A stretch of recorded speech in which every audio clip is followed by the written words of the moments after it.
High বন্ধুরা, আজকে তোমাদের সঙ্গে আমি আরেকটা নিউ রেসিপি শেয়ার করতে চলে এসেছি। আজকে করব হচ্ছে চিকেন। তোমরা সবাই চিকেন রান্না করো, তোমরা সবাই রেসিপি হয়তো জানো, কিন্তু আমি চিকেন রান্নাটা কিভাবে করি সেটা আজকে তোমাদের সঙ্গে শেয়ার করব। আমি অন্য পদ্ধতিতে চিকেন রান্না করি।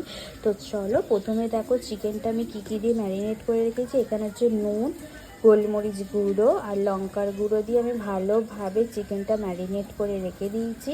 এখানে দেখো আমি আলু কেটে নিয়েছি, আর হচ্ছে কড়াইতে দেখো তেল গরম করে আমি পেঁয়াজ কুচিগুলো দিয়ে দিয়েছি। পেঁয়াজটা দেখো অনেকটা ভাজা হয়ে এসছে, এটা অল্প ব্রাউন ব্রাউন কালার হবে। তো আর চলো কী কী লাগবে তোমাদের সঙ্গে শেয়ার করি। আর দেখো এই মিক্সিতে আমি টমেটো আর শুকনো লঙ্কাটা পেস্ট করে নিয়েছি। তো চলো, আর লাগবে হচ্ছে আদা রসুনের পেস্ট।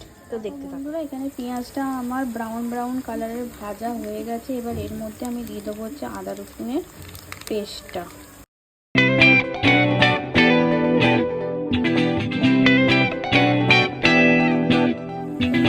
চলে এর মধ্যে আমি আদা রসুনের পেস্টটা দিয়ে দিয়েছি। এই আদা রসুনের পেস্টটার সঙ্গেই আমি আরেকটা জিনিস দেবো, যেটা একটু ভাজা ভাজা হবে। তো এই আদা রসুনের পেস্টের সঙ্গে আমি দিয়ে দেবো হচ্ছে এই ম্যারিনেট করা চিকেনগুলো দিয়ে এইটাকে আমি খুব ভালোভাবে এখন নাড়াচাড়া করে নেব।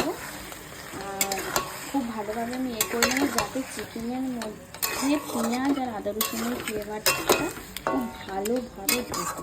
তো এটা আমি নাড়াচাড়া করে নেবো। এখন আমরা আঁচটা মিডিয়ামই রাখবো, কোনো চাপা দেবো না। তো এরকমভাবে আমি এখন রান্নাটা করবো। এই যে মাংসটা দেখো একটু ভাজা ভাজা হয়ে এসছে, আমি হালকা আঁচেতেই রান্নাটা করছিলাম। এই যে মাংসটা একটু ভাজা ভাজা হয়ে এসছে, এর সঙ্গেই আমি দিয়ে দেবো হচ্ছে আলু। আর আলুটা দিয়ে আমি ভালোভাবে কষাবো, কারণ হচ্ছে নাহলে আলু আমাদের সেদ্ধ হবে না। তো দেখতেই পেলে আমি দিয়ে দিলাম আলু। তো এটাকে আমি ভালোভাবে নাড়িয়ে নিচ্ছি। এখন আমি চাপা দিয়ে দিলাম। এইটা এবার হবে, আমি 10 মিনিট পর্যন্ত এটা চাপা দিয়ে রাখবো, যাতে মাংসটা আর আলুটা খুব ভালোভাবে একটু সেদ্ধ হয়ে যায়। তারপর আমি আবার এর মধ্যে মশলাটা অ্যাড করব। তো বন্ধুরা, তোমরা দেখতেই পাচ্ছ আমার মাংসটা আর আলুটা অর্ধেক সেদ্ধ হয়ে গেছে।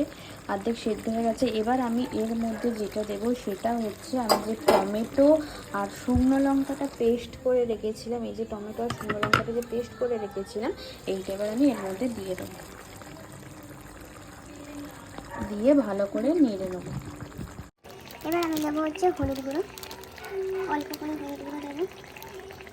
দেবো হচ্ছে লঙ্কার গুঁড়োটা তোমরা তোমাদের পরিমাণ মতো নেবে, কারণ আমার এখানে শুকনো লঙ্কা পেস্ট করে দেওয়া আছে। তো আমি অল্প করে, আর ম্যারিনেট করার সময় একটুখানি লঙ্কা দিয়েছিলাম, তো আমি এটা অল্প করে লঙ্কার গুঁড়োটা দেবো। তো সব মশলা দিয়ে আমার ভালোভাবে মাংসটা নাড়ানো হয়ে গেছে। এবার আমি 15-20 মিনিটের জন্য মাংসটা ঢেকে দেবো। ঢেকে দিলাম 15-20 মিনিটের জন্য মাংসটা। আর দেখো হালকা আঁচই আছে, ওই হালকা আঁচে এই মাংসটা এখন হবে। তো দেখো বন্ধুরা, এখানে আমার মাংস রান্নাটা অলমোস্ট ডান হয়ে গেছে। কেমন ঝোলটা ফুটছে তোমরা দেখতেই পাচ্ছ। এবার এর মধ্যে আমি দেব আমাদের ঘরে তৈরি করে রাখা গুঁড়ো মশলা। তো সেই গরম মশলাটা আমি দিয়ে দিলাম। তো দেখো, দিয়ে ভালোভাবে আমি নাড়াচাড়া করে নিচ্ছি। খুব ভালোভাবে নাড়াচাড়া করে নিতে হবে। তো আমার এখানে মাংস রান্নার রেডি। তো তোমাদের কেমন লাগলো আমার মাংস রান্নার রেসিপি তোমরা অবশ্যই কমেন্ট করে জানিও, লাইক করে দিও, শেয়ার করে দিও। আবার দেখা হচ্ছে নেক্সট ব্লগে। বাই।